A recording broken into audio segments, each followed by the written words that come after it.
The state of Michigan is back in play. On Thursday, President Trump's lawyer, Rudy Giuliani, announced that the Wayne County Board of Canvassers has, in fact, not certified the vote. Giuliani said there is not only evidence of fraud, but massive fraud in Wayne County, with many times the number of registered voters casting their ballots. The wildly contested battleground state, which Democrats have been calling for Joe Biden since election night, now appears to be up in the air, with odds favoring a Trump victory. So how did all this happen? Well, with ballot integrity under question in Michigan's most populous county, the two Republican members of Wayne's Board of Canvassers decided not to certify the vote on Tuesday. It was a huge decision, putting the state up for grabs again.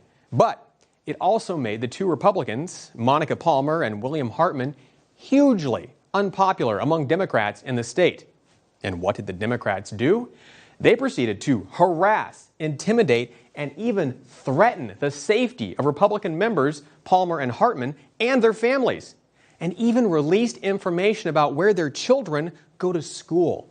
One woman at the meeting, Ashley Daniels, called them racists and went as far as threatening to come after their heads.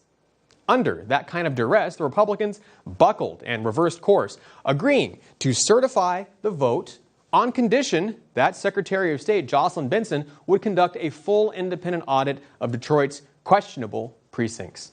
But as it turns out, Democrats basically had their fingers crossed when they agreed to the audit, and after the Republicans certified the vote, Jocelyn Benson turned around and told Palmer she didn't view the agreement as binding. As a result of these threats and the Democrats' failure to uphold their agreement on Wednesday, Palmer and Hartman rescinded their votes to certify the Wayne County elections. They also both signed affidavits saying they were pressured and misled during Tuesday's meeting.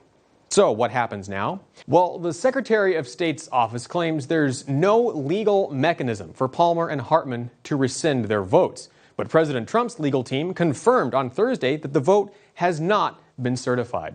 Both Palmer and Hartman have credible and undeniable proof that they were coerced by Democrats into certifying that vote. So the process now moves to the State Board of Canvassers, made up of two Republicans and two Democrats.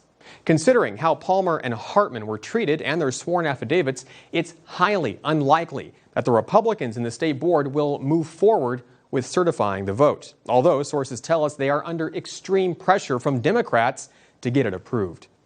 If they don't, then the process moves on to the State Board of Legislators, which is controlled by Republicans and would ultimately mean a victory for President Trump.